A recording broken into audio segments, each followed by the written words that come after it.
Good day, this is JNN Weekday News. I'm Lafayne Wigan. Here now are the top stories. Attorney General Patrick Atkinson has dismissed concerns raised by Member of Parliament for West Kingston Desmond McKenzie in relation to the appointment of Queen's Counsel Velma Hilton as one of the commissioners for the West Kingston inquiry.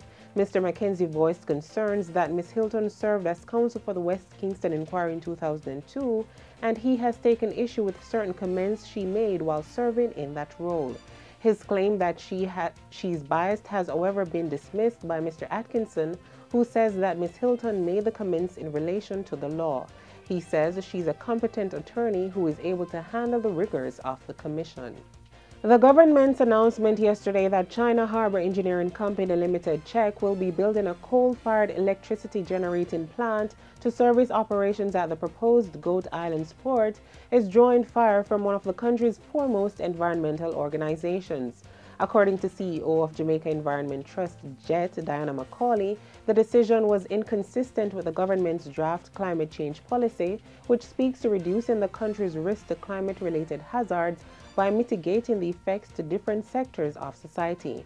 Macaulay added that coal is the dirtiest of all the fossil fuels and emits dangerous gases, including the main one that causes global climate change.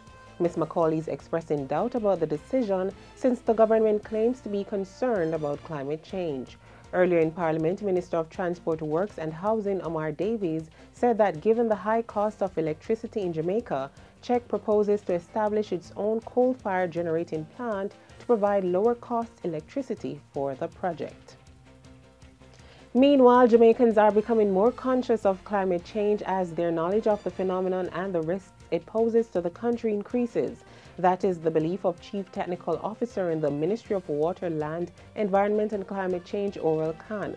Khan is one of the conceptualizers of the Green Paper tabled in Parliament in November 2013 entitled Climate Change Policy Framework and Action Plan.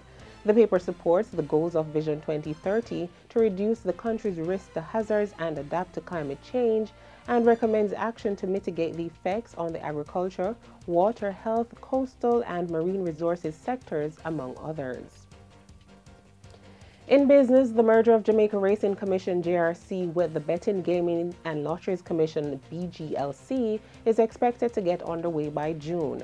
According to Finance Ministry figures, the Racing Commission is expected to rack up a fifth year of losses at year-end March 2014. BGLC Chairman Gary Peart said the funding issues of the JRC should disappear with the merger. He said the current sources of income of both agencies should be sufficient to fund the operations of the merged entity, which is yet to be named, but he otherwise declined comment on the implications of the merger for the horse racing and gaming sectors, which the two commissions now police separately. In regional news, Prime Minister of St. Lucia, Dr. Kenny Anthony, is urging regional countries to take seriously predictions by scientists that the Caribbean could be hit by a major earthquake that could trigger a tsunami. Dr. Anthony asserts there has been considerable anxiety and concern about earthquakes in the Caribbean, as scientists have warned that the region should prepare for the big one, meaning at some point there might well be a major earthquake in the region. Last week, several Caribbean countries, including St. Lucia and Barbados, were jolted by a 6.4 magnitude earthquake, reportedly the biggest quake to occur in the Barbados zone since 1980. In sports, Jamaican sprint king USAIN Bolt and Queen Shelly-Ann Fraser Pryce have been nominated for another prestigious sporting award, the LAUREUS World Sports Award 2014, which will be held in Malaysia. The LAUREUS Sports Award is presented to the sportsman and woman who best demonstrate supreme athletic performance and achievement, such as consecutive or multiple world, continental, international, or national and major championship titles. The other nominees for men include world favorites such as Mo Farah, LeBron James, and Rafael Nadal, while the nominees for women include Serena Williams, Nadine Angara, Yelena Isinbaya.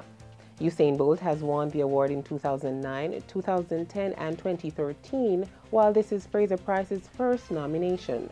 The 2014 LAUREUS World Sports Awards ceremony will take place at the world-famous Istana Budaya in Malaysia on Wednesday, March 26.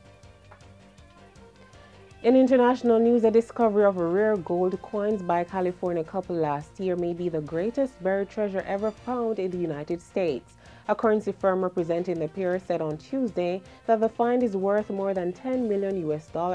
Reports are that the 1,400 gold pieces, dating to the mid to late 1800s and still in nearly mint condition, were discovered buried in 8 decaying metal cans on the couple's land last April. Coin expert David McCarthy of currency firm Kagan's said he has never seen this face value in North America and not in such good condition. It is uncertain who hid the gold pieces, which were minted between 1847 and 1894. McCarthy said Kagan's will sell most of the coins on Amazon for the couple, and the sampling will be displayed at the upcoming American Numismatic Association show in Atlanta later this month. And those were the headlines for this hour. You can watch or live stream at JamaicaNewsNetwork.com. I'm LaFayne Wigan, and this is JNN, News Worth Watching.